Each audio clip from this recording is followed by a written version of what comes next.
जय हिंद साथियों, आप सभी का इस चैनल में एक बार फिर से बहुत बहुत स्वागत है। तो आज के इस सेशन में हम लोग डिस्कस करने वाले हैं बिहार एसएससी यानी बिहार कर्मचारी चयन आयोग का BSO/SSO का प्रैक्टिस सेट। तो यह जो है आपका प्रैक्टिस सेट रुक्मणी पब्लिकेशन का है, जो अवर सांख्यिकी पदाधिकारी प्रखंड सांख्यिकी पदाधिकारी के लिए है। तो यह रुक्मणी का जो है प्रैक्टिस सेट है, इसमें टोटल 16 सेट्स दिए गए हैं इस बुक में। तो और इस वीडियो के माध्यम से हम लोग आपको सेट नंबर 6 को कवर करने वाले हैं। इससे पहले 1 से लेकर 5 तक जो है प्रैक्टिस सेट को अलग अलग वीडियो में हम कवर कर चुके हैं। तो आप हमारे चैनल को विजिट कीजिए स्टडी लूप, वहाँ से आप सभी वीडियो को प्राप्त कर सकते हैं, क्योंकि यह जो प्रैक्टिस सेट है एग्ज़ाम पॉइंट ऑफ व्यू से काफ़ी इंपॉर्टेंट है। और हर एक एग्ज़ाम में जो प्रैक्टिस सेट टेस्ट सीरीज़ का जो है अपना अलग ही इम्पोर्टेंस होता है, जिससे आपको तैयारी कितने किए हैं उससे आप पता लगा सकते हैं टेस्ट सीरीज़ को बना करके। तो चलिए, इसका जो पाठ्यक्रम है, सिलेबस क्या है आपका BSO/SSO का, जो बिहार एसएससी के लिए है, कि समान अध्ययन से इसमें रिलेटेड प्रश्न है, समान विज्ञान एवं मैथ से रिलेटेड प्रश्न है, और मानसिक क्षमता जांच यानी कि आपका रीजनिंग से संबंधित यह जो है चारों विषय से आपके यह टेस्ट सीरीज में प्रश्न पूछे जाएंगे। तो फटाफट दोस्तों चैनल को सब्सक्राइब कर दीजिए, दोस्तों के बीच शेयर कर दीजिए। तो हम लोग अब जो सेट नंबर 6 को स्टार्ट कर रहे हैं, तो ये रहा आपका सेट नंबर 6, जो कि बिहार एसएससी ऑब्लिक जो है SSO BSO एग्ज़ाम के लिए है। तो पहला नंबर का प्रश्न क्या है, देखिए कि आर्थिक गतिविधियों को किस स्थिति के आधार पर जो हम प्राथमिक, माध्यमिक तथा तृतीयक तीनों क्षेत्रों में विभाजित किया जाता है। तो आर्थिक गतिविधि को जो है आर्थिक गतिविधियों की प्रकृति के आधार पर जो है प्राथमिक, माध्यमिक तथा तृतीयक तीनों क्षेत्रों में विभाजित किया जाता है।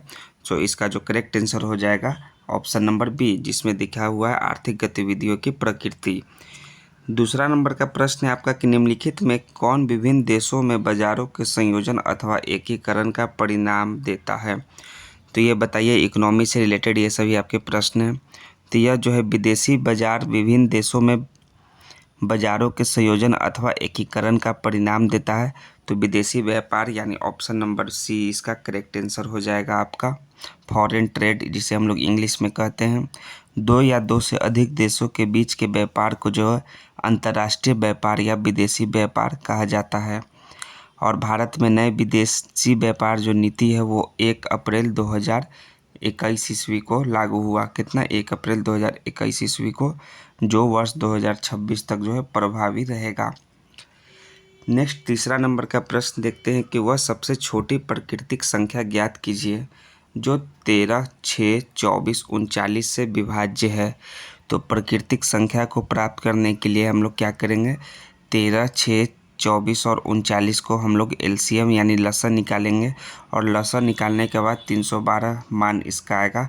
तो यही आपका छोटी जो है सबसे प्राकृतिक संख्या होगी जो इतना से विभाज्य होगी। तो 312 यानी ऑप्शन नंबर बी इसका करेक्ट आंसर हो जाएगा। चौथा नंबर का प्रश्न है कि भारतीय संविधान में मौलिक अधिकार किस देश के संविधान से लिए गए हैं। तो भारतीय संविधान में मौलिक अधिकार जो है USA यानी कि अमेरिकी संविधान से लिए गए हैं। तो अमेरिकी संविधान यानी ऑप्शन नंबर ए इसका करेक्ट आंसर हो जाएगा। और भारतीय संविधान के जो भाग 3 में अनुच्छेद 12 से लेकर 35 तक जो है मूल अधिकारों का विवरण है। सो ऑप्शन नंबर इसका ए राइट आंसर होगा। पाँचवा नंबर का प्रश्न है कि किस स्थान पर गौतम बुद्ध की जो है निर्वाण हुई थी। तो गौतम बुद्ध का जो निर्वाण हुआ था उस स्थान का नाम है कुशीनगर। तो कुशीनगर यानी ऑप्शन नंबर बी इसका राइट आंसर हो जाएगा। और कुशीनगर जो है मल्ल गणराज्य की राजधानी जो है कुशीनगर में जो है 483 ईसा पूर्व में 80 वर्ष की अवस्था में जो है महात्मा बुद्ध की मृत्यु हुई थी। और बौद्ध ग्रंथों में महात्मा बुद्ध की मृत्यु को जो है महापरिनिर्वाण कहा गया है, ये आप जान लीजिए। छठा नंबर का प्रश्न है कि किस वर्ष में मुस्लिमों के लिए अलग निर्वाचिका की मांग को मान लिया गया था। उस वर्ष का नाम है 1909 में जो है मुस्लिमों के लिए अलग निर्वाचिका की मांग को मान लिया गया, यानी ऑप्शन नंबर बी 1909 इसका करेक्ट आंसर हो जाएगा। और मुस्लिम लीग के जो वार्षिक अधिवेशन 1908 में हुआ था, उसमें मुसलमानों के लिए पृथक निर्वाचक मंडल की मांग की गई थी, जिसे जो है 1909 के मार्ले मिंटो सुधार के द्वारा प्रदान कर दिया गया। नेक्स्ट है आपका, निम्न में से कौन सा संविधान का अनुच्छेद पंचायत की अवधि को परिभाषित करता है? तो पंचायत की अवधि को परिभाषित कौन करता है? वो 8वां नंबर का प्रश्न है, वो है अनुच्छेद 243 का ई, यानी ऑप्शन नंबर सी इसका करेक्ट आंसर है। 7 नंबर का प्रश्न छूट गया, ये देख लेते हैं क्या था 7 नंबर का प्रश्न, कि सूर्य के चारों ओर चक्कर लगाने वाले छोटे छोटे पिंडों को क्या कहते हैं? तो जो छोटे छोटे पिंड होते हैं सूर्य के चारों ओर चक्कर लगाते हैं उन्हें हम लोग उल्का पिंड कहते हैं। उल्का पिंड यानी ऑप्शन नंबर बी इसका करेक्ट आंसर हो जाएगा 7 नंबर के प्रश्न का। और लगभग जो है 93% उल्का पिंड जो है पत्थर यानी स्टोन के बने होते हैं। नेक्स्ट है 9 नंबर का प्रश्न, कि गरबा जो है किस राज्य का प्रसिद्ध नृत्य रूप है? तो फटाफट दोस्तों इसका कमेंट में आंसर दीजिए, गरबा जो है किस राज्य का प्रसिद्ध नृत्य रूप है? तो यह जो है आपका गुजरात राज्य का प्रसिद्ध नृत्य है। सो ऑप्शन नंबर बी इसका करेक्ट आंसर हो जाएगा, गुजरात। 9 के बाद 10 नंबर का प्रश्न है कि 6 माह की अवधि से अधिक समय तक आपातकाल को जारी रखने के लिए किस चीज़ की आवश्यकता होगी? तो 6 माह की अवधि से अधिक समय तक आपातकाल को जारी रखने के लिए प्रति 6 माह बाद संसद की स्वीकृति की आवश्यकता होगी। सो ऑप्शन नंबर करेक्ट आंसर हो जाएगा आपका बी, जो ये आपका कथन इसमें दिया हुआ है। 11 नंबर का प्रश्न है कि वर्ष 2022 से कौन सा भारतीय व्यापारिक समूह वीवो के स्थान पर आईपीएल का टाइटल स्पॉन्सर होगा? वर्ष 2022 से जो है वो टाटा जो है भारतीय व्यापारिक समूह है, वो वीवो के स्थान पर आईपीएल का टाइटल स्पॉन्सर होगा। तो टाटा यानी कि ऑप्शन नंबर सी इसका करेक्ट आंसर हो जाएगा। और आईपीएल का जो प्रारंभिक टाइटल स्पॉन्सर था वो था डीएलएफ था। क्या था? डीएलएफ था, जो 2008 से लेकर 2012 तक रहा, ठीक। और 13 से 15 तक कौन रहा? वो रहा पेप्सी रहा। और 16 से 19 एवं 21 में जो है वीवो रहा। और जो है अभी क्या कहते हैं, टाटा है टाइटल स्पॉन्सर 2022 से। और आईपीएल 2025 का जो सबसे महंगे खिलाड़ी हैं वो है ऋषभ पंत। उसको किस टीम ने खरीदा है? वो लखनऊ की टीम ने 27 करोड़ में लिया है। 12 नंबर का प्रश्न है कि गंगा नदी बेसिन जो भारत का सबसे बड़ा नदी बेसिन है, उसके देश के क्षेत्रफल का लगभग कितना प्रतिशत शामिल है? तो वह जो है लगभग 25% शामिल है, जो भारत का सबसे बड़ा नदी बेसिन है, और देश के क्षेत्रफल का लगभग 25% शामिल है, यानी ऑप्शन नंबर डी इसका करेक्ट आंसर हो जाएगा। 13 नंबर का प्रश्न है कि जुड़वा उष्णकटिबंधीय चक्रवात भूमध्य रेखीय में किस तरंगों के कारण उत्पन्न होता है? तो जुड़वा उष्णकटिबंधीय चक्रवात भूमध्य रेखीय में जो है रौजवी तरंगों के कारण, कौन सा? रौजवी तरंगों के कारण जो है उत्पन्न होता है। सो ऑप्शन नंबर बी में देखिए दिया हुआ है रौजवी, ऑप्शन बी इसका करेक्ट आंसर हो जाएगा। और उष्णकटिबंधीय चक्रवात जो है मुख्य रूप से 5 डिग्री से 15 डिग्री अक्षांशों के मध्य दोनों गोलार्धों में सागर के ऊपर पाए जाते हैं, ठीक। तो अब चलिए 14 नंबर का प्रश्न देखते हैं। 14 नंबर में है कि सभी 47 लोग उत्तर दिशा की ओर अभिमुख होकर एक पंक्ति में खड़े हैं। सीमा दाएं छोर से 22वें स्थान पर है, जबकि बिन्नी जो है बाएं छोर से 31वें स्थान पर है। तो सीमा और बिन्नी के बीच कितने व्यक्ति हैं ये आपको बताना है। तो आपको हम बता देते हैं कि मैथ और रीजनिंग के प्रश्न जो है आपको खुद से सॉल्व करने होंगे। हम सिर्फ इसका आंसर बता देंगे, या फिर किसी प्रश्न का हम आंसर भी नहीं बताएंगे, क्योंकि वह जो है क्वेश्चन लंबा होगा और आंसर बताने से कोई फ़ायदा नहीं होगा। इसका पीडीएफ जो है आपको टेलीग्राम के माध्यम से मिल जाएगा, जो कि डिस्क्रिप्शन में टेलीग्राम का लिंक दिया होगा।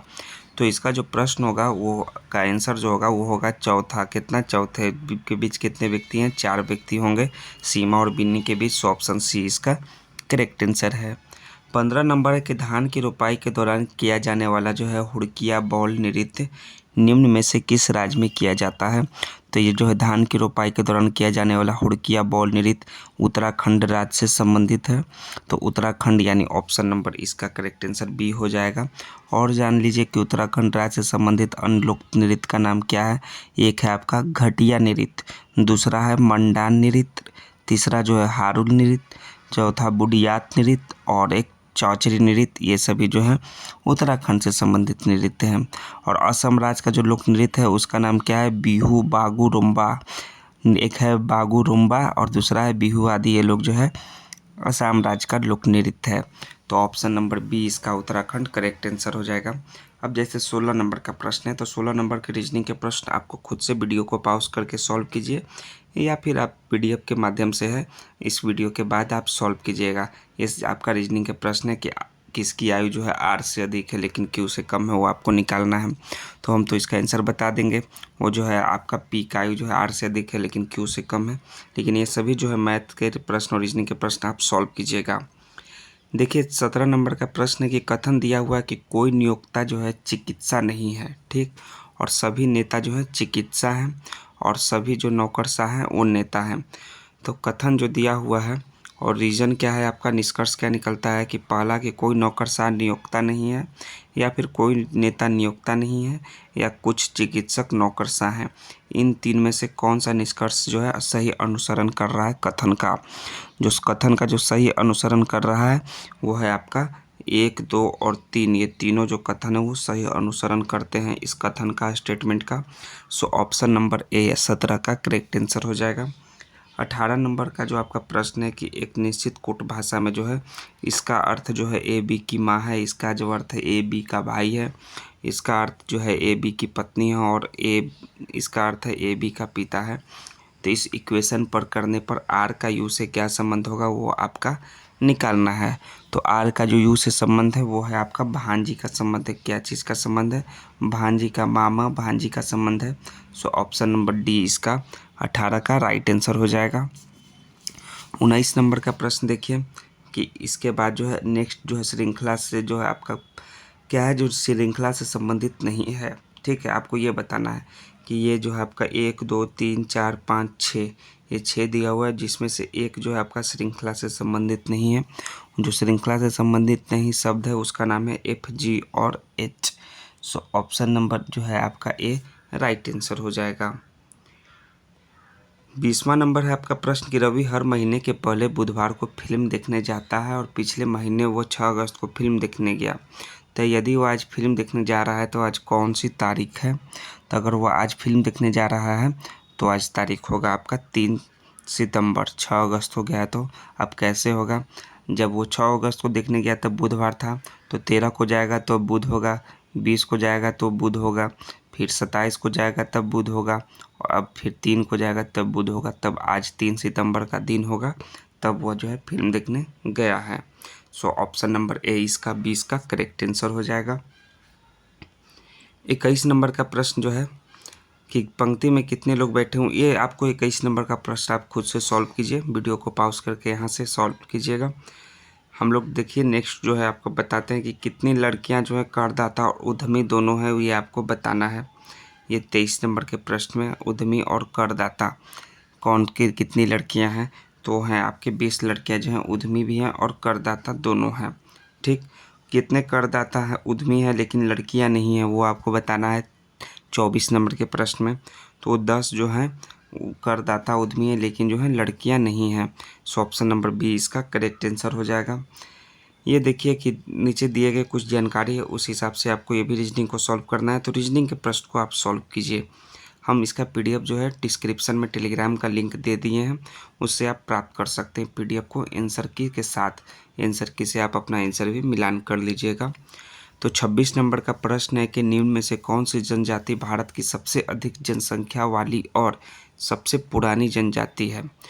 तो सबसे अधिक जनसंख्या वाली और सबसे पुरानी जनजाति उसका नाम है भील जनजाति। सो ऑप्शन नंबर इसका डी करेक्ट आंसर हो जाएगा, जो कि भारत की सबसे अधिक जनसंख्या वाली और सबसे पुरानी जनजाति है। और भील जनजाति जो है मुख्यतः कहाँ पाया जाता है? पहला तो आपका राजस्थान में पाया जाता है, दूसरा एमपी मध्य प्रदेश, दूसरा जो है तीसरा गुजरात, चौथा महाराष्ट्र, ये सभी जगह जो है भील जनजाति पाई जाती है।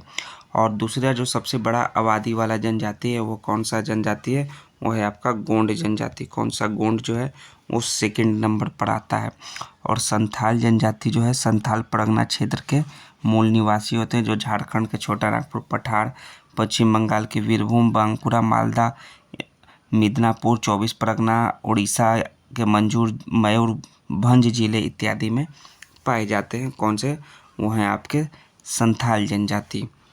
तो चलिए 26 का आपका डी जो है भील जनजाति सबसे अधिक जनसंख्या वाला और सबसे पुरानी जनजाति हो जाएगा। 27 नंबर का आपका प्रश्न है कि भारत के 2011 के जनगणना के आंकड़ों के अनुसार निम्न में से किस केंद्र शासित प्रदेश का जनसंख्या घनत्व सबसे कम है? तो सबसे कम जनसंख्या घनत्व जो है वो है लक्षद्वीप का 2011 के जनगणना के अनुसार। सो ऑप्शन नंबर इसका ए करेक्ट आंसर हो जाएगा। इसका जो जनसंख्या घनत्व है वो कितना है दोस्तों, वो बताना है। वो है आपका 2149 वर्ग किलोमीटर है जनसंख्या घनत्व। और पुडुचेरी का जो जनसंख्या घनत्व है वो है आपका 2547 वर्ग किलोमीटर। और चंडीगढ़ का जनसंख्या घनत्व जो है 9258 वर्ग किलोमीटर है। सो ऑप्शन नंबर इसका जो है करेक्ट आंसर हो जाएगा आपका ए। 28 नंबर का प्रश्न देखिए क्या है। 28 नंबर है कि भारत के संविधान में राज्य के नीति निर्देशक तत्वों के प्रावधान को किस संविधान से अपनाया गया है? तो नीति निर्देशक तत्वों के प्रावधान को जो है आयरिश यानी कि आयरलैंड के संविधान से अपनाया गया है। सो ऑप्शन नंबर डी इसका करेक्ट आंसर हो जाएगा 28 नंबर के प्रश्न का।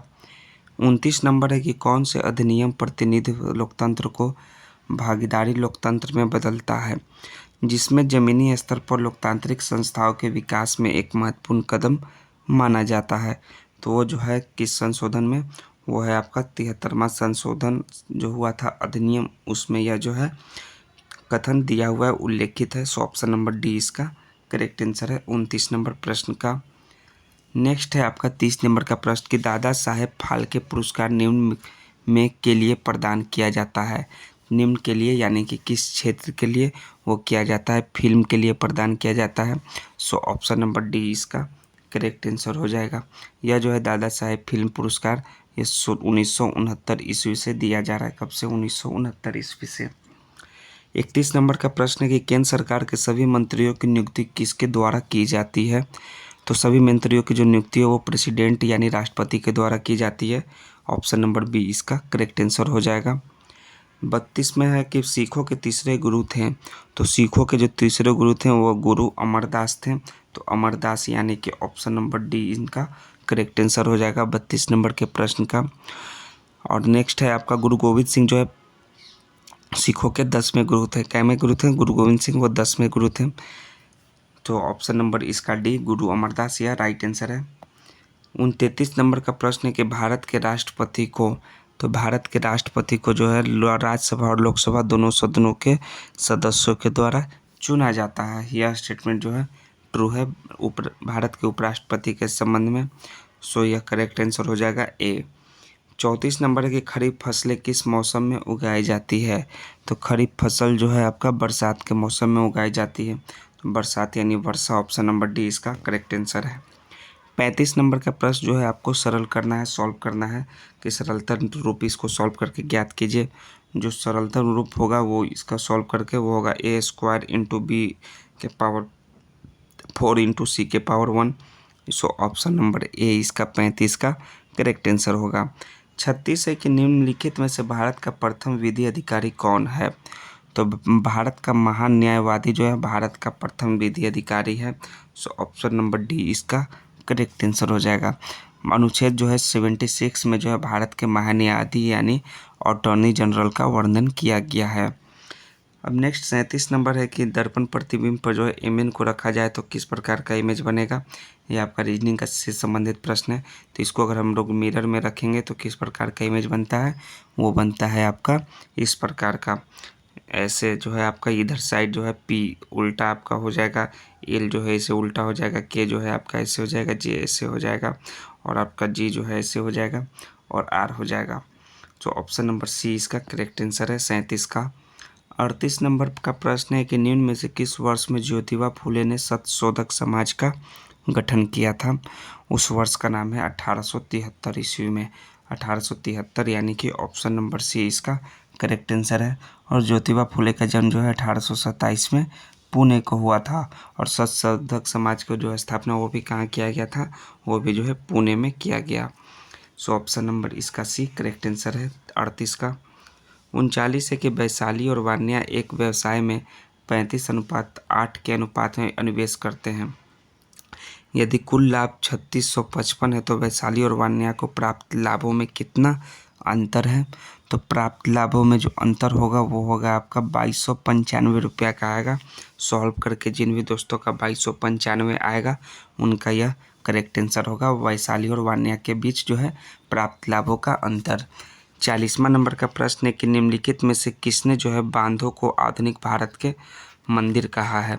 तो आधुनिक भारत का मंदिर जो है जवाहरलाल नेहरू ने बांधों को कहा है। सो ऑप्शन नंबर बी इसका जवाहरलाल नेहरू करेक्ट आंसर होगा। 41 है कि भारत में किस वर्ष में प्रस्तुत किए गए बजट को जो है काला बजट कहा जाता है। ब्लैक बजट, काला बजट कहा जाता है। वो किस वर्ष प्रस्तुत हुआ था? वो हुआ था 1973-74 ईस्वी में जो बजट प्रस्तुत हुआ उसको काला बजट कहा जाता है। सो ऑप्शन नंबर बी 41 का करेक्ट आंसर हो जाएगा। काला बजट के नाम से जाना जाता है क्योंकि जो है बजट घाटा जो है 550 करोड़ का हुआ था। कितना? 550 करोड़ का। 42 नंबर का प्रश्न है कि मार्च 2024 में जारी आंकड़ों के अनुसार विश्व में सर्वाधिक दूध उत्पादन करने वाला देश कौन सा है। तो मार्च 2024 के अनुसार जो है सर्वाधिक दूध उत्पादन करने वाला देश अपना देश इंडिया है, यानी कि भारत। ऑप्शन नंबर सी इसका करेक्ट आंसर हो जाएगा। और भारत जो है 1998 कब से 1998 से लगातार दूध उत्पादन में जो है प्रथम स्थान पर बना हुआ है। और भारत जो है वैश्विक दूध उत्पादन में लगभग जो है 25% यानी 1/4 हिस्सा का योगदान देता है। तो ये दूध उत्पादन से संबंधित आपके फैक्ट्स हो गए। नेक्स्ट आपका 43 नंबर का प्रश्न है कि क्रिकेट के किस मैदान को जो है क्रिकेट का मक्का कहा जाता है। तो क्रिकेट का मक्का जो है द लॉर्ड्स लंदन के मैदान को कहा जाता है। सो ऑप्शन नंबर इसका डी करेक्ट आंसर है। द लॉर्ड्स जो कि लंदन यानी कि इंग्लैंड में है। और the Lord's London cricket ground जो है लंदन के सेंट जॉन्स वुड में स्थित है और इसे क्रिकेट का घर भी कहा जाता है। नेक्स्ट है आपका ईडन गार्डन के बारे में जान लीजिए। कलकत्ता यह जो है ईडन गार्डन जो है वो भारतीय क्रिकेट का मक्का कहा जाता है और इसका स्थापना जो है 1864 ईस्वी में किया गया है। और वर्तमान में जो है भारत का सबसे बड़ा क्रिकेट ग्राउंड है वो कौन सा है? वो है नरेंद्र मोदी स्टेडियम जो कि अहमदाबाद गुजरात में स्थित है। 44 नंबर का प्रश्न है कि भीमबेटका किस चीज़ के लिए प्रसिद्ध है। तो भीमबेटका जो है गुफा चित्र, शैल चित्र के लिए प्रसिद्ध है। सो ऑप्शन नंबर इसका जो है सी करेक्ट आंसर है, गुफा शैल चित्र। 45 नंबर का प्रश्न है कि नोबेल पुरस्कार प्राप्त करने वाले पहले एशियाई कौन थे। तो पहले एशियाई का नाम है रविन्द्रनाथ टैगोर, जिन्हें जो है 1913 ईस्वी में गीतांजलि पुस्तक के लिए साहित्य का नोबेल पुरस्कार दिया गया था। सो रविन्द्रनाथ टैगोर ऑप्शन सी इसका करेक्ट आंसर है। और सीवी रमन को जो है कब पुरस्कार दिया गया था? वो 1923 ईस्वी में जो है फिजिक्स के क्षेत्र में इनको पुरस्कार दिया गया, डॉक्टर सीवी रमन को। तो 45 के बाद चलिए 46 नंबर का प्रश्न क्या है कि निम्नलिखित पुस्तक में से कौन सी पुस्तक जो है मुंशी प्रेमचंद्र द्वारा लिखी हुई नहीं है। तो इस पुस्तक में जो है गोदान तो उन्हीं के द्वारा लिखा हुआ है, गबन भी और कर्मभूमि भी, लेकिन गाइड जो है प्रेमचंद्र जी के द्वारा नहीं लिखा हुआ है। सो ऑप्शन नंबर सी इसका करेक्ट आंसर है। गाइड जो है किसके द्वारा लिखा हुआ है? उनका लेखक है R.K. नारायण द्वारा लिखा हुआ है, उपन्यास है। और गाइड पुस्तक के लिए जो है R.K. नारायण को 1960 में साहित्य अकादमी पुरस्कार दिया गया था। 47 नंबर का प्रश्न है कि खाद्य और कृषि संगठन का मुख्यालय कहाँ स्थित है। खाद्य और कृषि संगठन का मुख्यालय जो है रोम में स्थित है, इटली, रोम, यानी ऑप्शन नंबर सी इसका करेक्ट आंसर होगा। 48 है कि 76, 77, 78 ब्लैंक प्लस 100 का मान क्या है। आपको बताना है ये सभी का आपका मान। तो 76, 77, 78, 79, 80 उसी प्रकार आप जोड़ते जाइए। तो यहाँ जो आपका पूरा टोटल मान जो होगा वो होगा आपका 2200। अगर सबको जोड़िएगा तो इसका जो करेक्ट आंसर जिन भी दोस्तों का आएगा 2200 वो करेक्ट आंसर हो जाएगा ऑप्शन नंबर सी। तो आपका इसका मान ज्ञात करना है। मान ज्ञात कीजिए फटाफट कॉपी कलम लेकर, और मान ज्ञात करने पर जिन भी दोस्तों का 30 आंसर आएगा उसका यह राइट आंसर हो जाएगा ऑप्शन नंबर डी। 50 नंबर का प्रश्न है कि आपको देखिए नहीं क्या दिया हुआ है कि एक मिश्र धातु में ABC का अनुपात इतना है, दूसरी मिश्र धातु में ABCD का अनुपात इतना है। तो दोनों मिश्र धातु के बराबर वजन को एक साथ मिलाकर तीसरी मिश्र धातु बनाई जाती है। तो नए मिश्र धातु में जो है B का भाग कितना होगा वो आपको बताना है। तो B का भाग बताइए 50 नंबर के प्रश्न में। तो B का जो भाग होगा वो होगा 11/24 होगा। कितना होगा? 11/24। सो ऑप्शन नंबर डी इसका करेक्ट आंसर है। चलिए 51 नंबर के प्रश्न जो है, 52 नंबर के प्रश्न, ये सभी आप आराम से सॉल्व कीजिए वीडियो को पॉज करके या फिर PDF की सहायता से। 53 नंबर, 54 नंबर, ये सभी को खुद से आपको सॉल्व करना होगा। ये सभी आपका लंबा लंबा प्रश्न है और आपको आराम से ये बनाने वाला प्रश्न है। ये सिर्फ आंसर से आपको कोई कुछ नहीं होने वाला है। 57 नंबर का प्रश्न देख लीजिए कि कौन सा जो है ये जो है एक जो है इस 5 में जो है सही जो है संबंध नहीं रखता है उस समूह से। 57 नंबर का प्रश्न जो है इसमें कौन जो है बी जो है वो समूह से सही संबंध नहीं रखता है। सो ऑप्शन नंबर सॉरी दोस्तों, सी जो है जो नहीं रखता है। ऐसा क्यों है कि सी नहीं रखता है? ये देखिए 1 2 3 है, ये भी 1 2 3 है, ये भी 1 2 3 है, ये 1 2 3 है, लेकिन ये 1 2 3 4 है। सो ऑप्शन नंबर सी इसका correct, so option number B इसका करेक्ट आंसर हो जाएगा। बी जो है क्योंकि यह जो है सही संबंध नहीं रखता है। नेक्स्ट है आपका 58 नंबर का प्रश्न, निम्नलिखित संख्याओं के किस युग में दोनों संख्याओं में से कोई भी अभाज्य संख्या नहीं है, बल्कि दोनों जो है दोनों संख्या जो है सह अभाज्य है। ये चारों ऑप्शन में से आपको मैथ के प्रश्न को बताना है कि सह अभाज्य संख्या कौन है। होता है वैसा दो संख्याओं का युग्म जिसका HCF 1 होता है, वे जो है सह अभाज्य संख्या युग्म कहलाता है। सो कौन है? वो है आपका 8 और 25 है। ऑप्शन नंबर डी 58 का राइट आंसर होगा। 59 है कि आपका देखिए फिर मैथ है। 60 ये सभी आप बनाइए, खुद से बनाइए, हम सारे प्रश्न को सॉल्व नहीं करेंगे, नहीं तो वीडियो काफ़ी लंबा चला जाएगा। 61 नंबर का प्रश्न है कि अल्ट्रावायलेट किरणों द्वारा चिकित्सा की खोज किसने की है? तो अल्ट्रावायलेट किरणों द्वारा चिकित्सा का खोज जो है किन्सेन ने किया। सो ऑप्शन नंबर इसका फिन्सेन जो है राइट आंसर होगा ए। 62 है कि निम्न में कौन जो है अनुवांशिक विकार है? तो अनुवांशिक विकार जो है आपका होमोफीलिया है, सिकल सेल एनीमिया है और आपका थैलेसीमिया है। ये तीनों जो है अनुवांशिक विकार है। 1 2 3, तो ऑप्शन नंबर सी इसका केवल 1 2 3 राइट आंसर होगा। 63 नंबर का प्रश्न देखिए कि ध्वनि तरंग संपीड़नों एवं विदलनों के रूप में वायु स्तंभों से गुजर रही है, तो क्रमागत जो है स्पीडनों एवं विलयनों में क्या रहता है? तो वो जो है ऊष्मा का स्थानांतरण जो है नहीं होता है। सो ऑप्शन नंबर डी इसका करेक्ट आंसर है। सिद्धांत यह जो है कहलाता है, ये कौन सा सिद्धांत कहलाता है? यह जो है हाइजेनबर्ग का जो है अनिश्चितता का सिद्धांत है। हाइजेनबर्ग का जो है अनसर्टेनिटी का यह थ्योरी है। सो ऑप्शन नंबर इसका जो है बी करेक्ट आंसर है। 65 नंबर का प्रश्न है कि वंशागति का जीन मत किस वैज्ञानिक ने प्रतिपादित किया था? तो यह जो है जीन मत जो है किसने प्रतिपादित किया? TH मॉर्गन ने। सो ऑप्शन नंबर डी इसका करेक्ट आंसर होगा। 66 है कि तत्व ABCD तथा E के परमाणु क्रमांक कितना है? तो तत्वों का कौन सा युग्म जो है समान समूह से संबंधित रखता है? जो समान समूह से संबंधित रखता है उस तत्व का नाम है A तथा C। A और C कैसे रखते हैं? वो जो है आपके इलेक्ट्रॉनिक विन्यास इसका 2 और 7 है A का, और आपका C का जो है 2 8 7 है, जो एक प्रकार जो है संबंध रखते हैं। सो ऑप्शन नंबर C इसका करेक्ट आंसर है। नाभिकीय रिएक्टर में नियंत्रक छड़ बनी किसकी होती है? तो नियंत्रक छड़ किसकी बनी होती है? यूरेनियम, ग्रेफाइट या कैडमियम या प्लूटोनियम के दोस्तों? तो यह जो है कैडमियम की बनी होती है। कैडमियम यानी ऑप्शन सी इसका करेक्ट आंसर है। निम्नलिखित को साधारण बिन में व्यक्त करना है। 68 नंबर का प्रश्न, तो साधारण बिन में व्यक्त करने पर जिन भी दोस्तों का 323/990 आंसर आएगा उसका एक करेक्ट आंसर हो जाएगा ऑप्शन नंबर सी। 69 है कि राष्ट्रीय दुग्ध दिवस कब मनाया जाता है? तो राष्ट्रीय दुग्ध दिवस जो है 26 नवंबर को मनाया जाता है। 26 नवंबर यानी कि ऑप्शन नंबर इसका भी करेक्ट आंसर हो जाएगा। और विश्व दूध दिवस जो है 1 जून को मनाया जाता है। कब? 1 जून, यह याद रखिए। और राष्ट्रीय दूध दिवस 26 नवंबर। 69 के बाद 70 नंबर है कि 37 लोगों की एक पंक्ति में अनीसा बाएं छोर से 12वें स्थान पर है, तो दाएं छोर से उसका क्या स्थान होगा? तो दाएं छोर से जो है उसका 26वां स्थान होगा। क्या मैं 26वां? सो ऑप्शन नंबर इसका डी करेक्ट आंसर होगा 70 का। 71 है कि उदासीनीकरण क्रिया में क्या बनता है? तो उदासीनीकरण क्रिया में जो है लवण व जल दोनों बनता है। सो ऑप्शन नंबर डी इसका 71 का करेक्ट आंसर हो जाएगा। नेक्स्ट है आपका किसी संख्या को 576 से विभाजित करने पर शेषफल 75 प्राप्त होता है। तो यदि उसी संख्या को 24 से विभाजित किया जाए तो प्राप्त होने वाला शेषफल क्या है? तो 24 से विभाजित करेंगे उसी संख्या को तो वह संख्या जो है प्राप्त शेषफल होगा 3 आएगा। 3 यानी ऑप्शन नंबर सी इसका करेक्ट आंसर हो जाएगा। 73 नंबर का प्रश्न है कि एस्पिरिन डाइजेम क्लोरोफॉल माइक्रोक्रोम में से कौन जो है शामक है। इसमें से जो शामक है उसका नाम है आपका डाइजेपाम शामक है, यानी ऑप्शन नंबर इसका डाइजेपाम, ऑप्शन सी इसका करेक्ट आंसर हो जाएगा।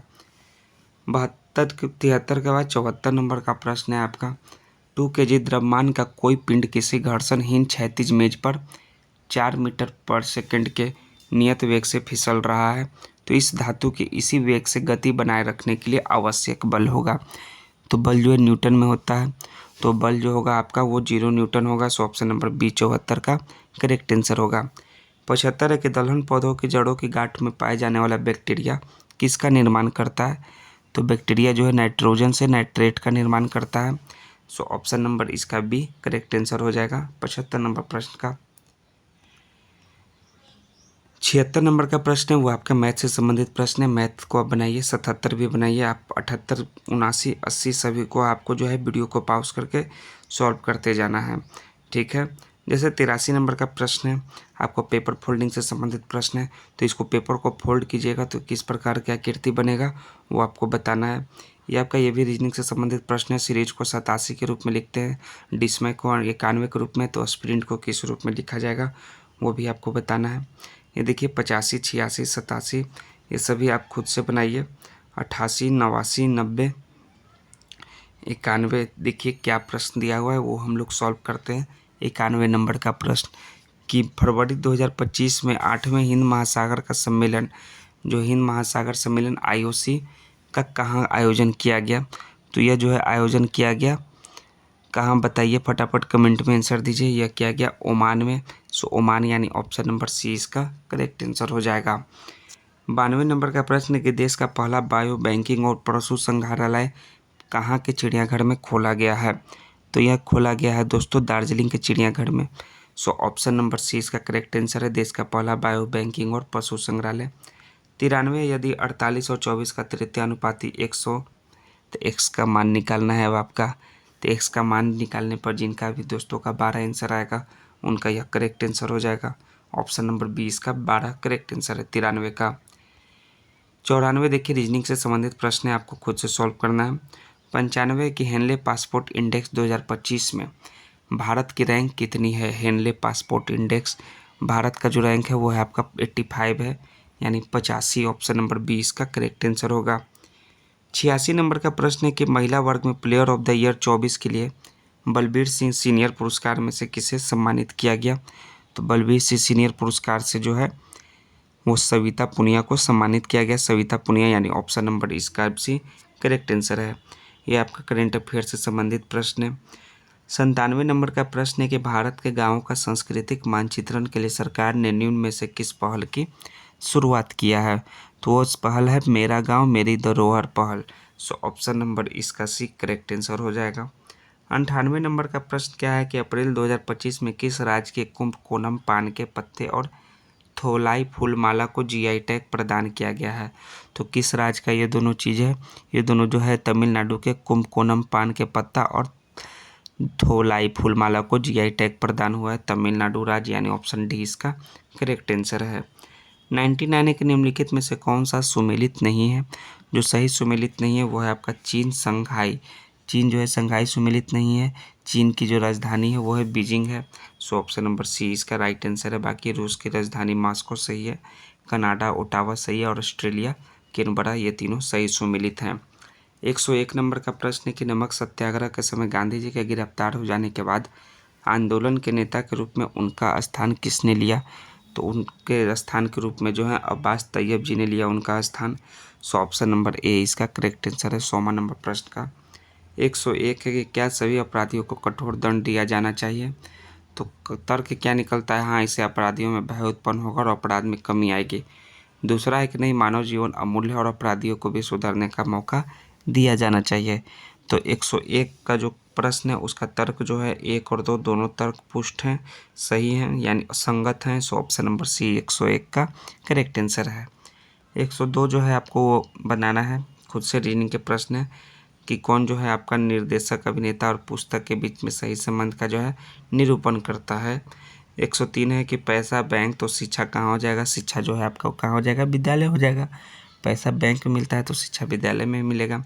104 भी आप बनाइए। 5, 6, 7, 8 जहाँ तक आपका रीजनिंग के प्रश्न है वीडियो को सॉल्व करके आप बनाते जाइए। 113 तक तो है ही, 114 तक होगा आपका, 15 तक देखिए, 114, 15 ये सभी को आपको बताना है कि श्रृंखला का अगला जो है कौन सा आएगा। अब 116 में देखिए कि बिहार के किस रियासत के राजा ने स्वतंत्रता संग्राम में भाग लिया था। किस रियासत के राजा ने? तो बिहार के राजा का नाम है गुरु कुंवर सिंह। कौन है? राजा कुंवर सिंह है, जो कि जगदीशपुर से थे, आरा के जगदीशपुर से। तो ऑप्शन नंबर सी इसका करेक्ट आंसर है, वो है कुंवर सिंह। 117 है कि ककोला जलप्रपात किस जिले में स्थित है। ये सभी बिहार रिलेटेड जीके हैं। ककोला जलप्रपात जो है नवादा जिला में स्थित है, जिसकी ऊंचाई जो है 160 फुट है। सो नवादा जिला यानी ऑप्शन नंबर ए इसका करेक्ट आंसर है। 118 के विश्व टीवी दिवस प्रत्येक वर्ष किस तिथि को मनाया जाता है। तो विश्व टीवी दिवस जो है प्रत्येक जो है 24 मार्च को मनाया जाता है। सो 24 मार्च यानी ऑप्शन नंबर ए इसका करेक्ट आंसर होगा। 19 नंबर है कि धूमहाल एक नृत्य है जो किस क्षेत्र में प्रचलित है। तो धूमहाल एक नृत्य रूप है जो कि कश्मीर क्षेत्र में प्रचलित है। कश्मीर यानी ऑप्शन नंबर ए 119 का करेक्ट आंसर होगा। 120 का जो प्रश्न है कि कौन सा जो है मूल अधिकार केवल भारतीय नागरिकों के लिए उपलब्ध है। तो मूल अधिकार है अनुच्छेद 15, 16, 19, 29 और 30। यह जो केवल भारतीय नागरिकों के लिए उपलब्ध है। सो ऑप्शन नंबर ए इसका करेक्ट आंसर होगा। 121 से निम्न में से कौन सी पर्वत चोटी जो है भारत में है। तो भारत में पर्वत चोटी जो स्थित है उसका नाम है कामेट पर्वत चोटी इसमें। तो कामेट यानी ऑप्शन नंबर सी इसका करेक्ट आंसर हो जाएगा। अन्नपूर्णा कहाँ स्थित है? यह आपका नेपाल में स्थित है दोस्तों, नेपाल, ठीक। और मकालू कहाँ है? वो है आपका नेपाल और चीन, ये दोनों में स्थित है। और तीसरा जो है नामचा बरवा वो कहाँ स्थित है? ये आपका चीन में स्थित है चोटी। सो कामेट जो है भारत में स्थित चोटी का नाम है। 122 है कि 12वां विश्व हिंदी सम्मेलन 2023 किस देश में आयोजित किया जाएगा। तो यह जो है आयोजित किया जाएगा आपका फिजी देश में। सो ऑप्शन नंबर बी इसका करेक्ट आंसर होगा। निम्नलिखित में से किस समिति आयोग ने न्याय पंचायतों के गठन की सिफारिश की है। उस समिति का नाम है दोस्तों अशोक मेहता समिति, यानी ऑप्शन नंबर बी इसका राइट आंसर हो जाएगा। 124 है कि 2001 की जनगणना के अनुसार निम्नलिखित में से किस राज्य में सर्वाधिक 9 लिपियाँ प्रचलित हैं। तो वो जो है पश्चिम बंगाल में जो है सर्वाधिक 9 लिपियाँ प्रचलित है 2001 की जनगणना के अनुसार, यानी ऑप्शन नंबर सी इसका करेक्ट आंसर है, वेस्ट बंगाल। नेक्स्ट है 125 जो है आपका रीजनिंग से संबंधित प्रश्न है। 126, 27 ये सभी आपको खुद मैथ और रीजनिंग के सॉल्व करते जाइए। 28, 29, 30, 31, 32, 33, 34, 35, 36 ये सभी जो है आपको 37 नंबर का देखिए क्या है कि गलत वाक्य चुनिए। तो गलत वाक्य कौन सा दिया हुआ है वो आपको बताना है, कौन सा स्टेटमेंट जो है गलत वाक्य है। तो आपका जो है कि गलत वाक्य कि मनोरंजन जगत के जीवों में जो है सुस्पष्ट केंद्रक होता है, ये आपका फॉल्स स्टेटमेंट है। सो ऑप्शन नंबर डी इसका 137 का राइट आंसर होगा। ये सभी आपका साइंस यानी बायोलॉजी से संबंधित प्रश्न है।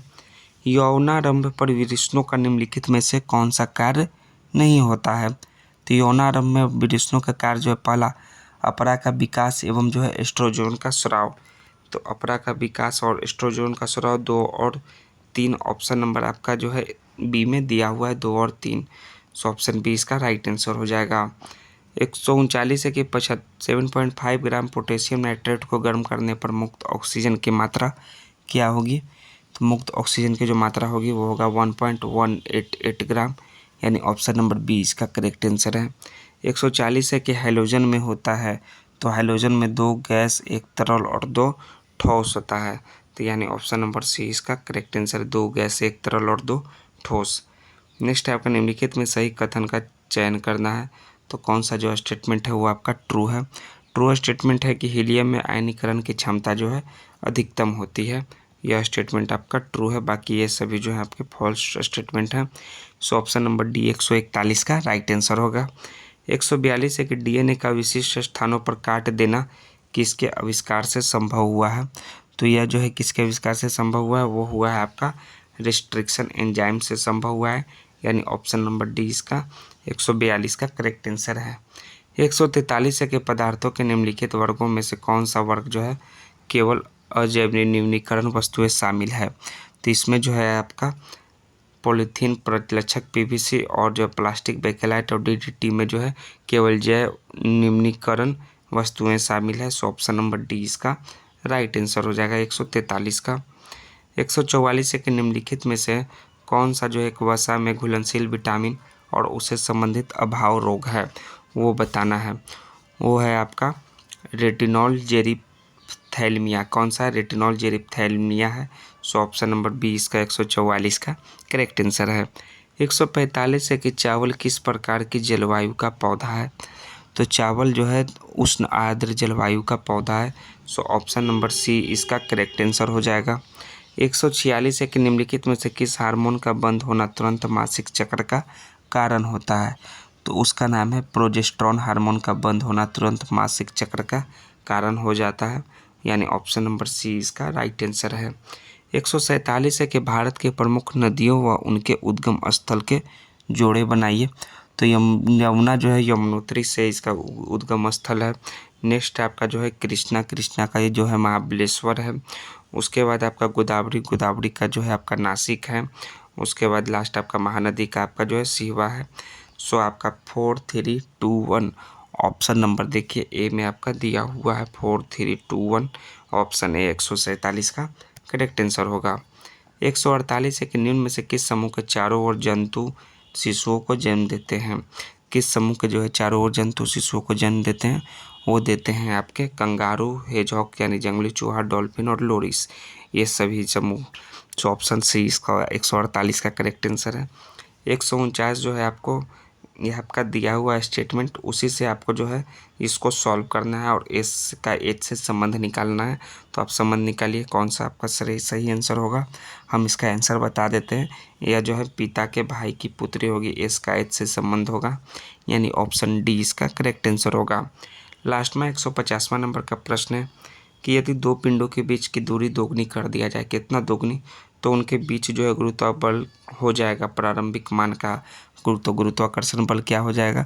तो गुरुत्वाकर्षण बल जो है वो घटकर 1/4 हो जाएगा, 1/4 हो जाएगा, यानी ऑप्शन नंबर डी इसका 150 नंबर प्रश्न का करेक्ट आंसर होगा। तो देखिए आपका सेट नंबर 6 का जो है आपका टोटल जो है 150 प्रश्न जो है सॉल्व हो गए। तो जो भी मैथ और रीजनिंग के प्रश्न जो आपको सॉल्व करने हैं उसका पीडीएफ आप टेलीग्राम के लिंक्स जो है डिस्क्रिप्शन में दिया हुआ है, वहाँ से आप प्राप्त कर सकते हैं। हम लोग फिर नेक्स्ट जो है सेट जो है 7 लेकर आएंगे, जो कि आपका Bihar staff selection commission BSCC BSO/SSO exam के लिए होने वाला रहेगा। तो हम लोग नेक्स्ट वीडियो में मिलते हैं। जय हिंद दोस्तों, थैंक्स दोस्तों। और हाँ, चैनल को सब्सक्राइब करना नहीं भूलिएगा। और ये देखिए आपका आंसर की भी दिया हुआ है, ये आंसर की के साथ आपका पूरा PDF जो है टेलीग्राम पे मिल जाएगा। थैंक्स दोस्तों।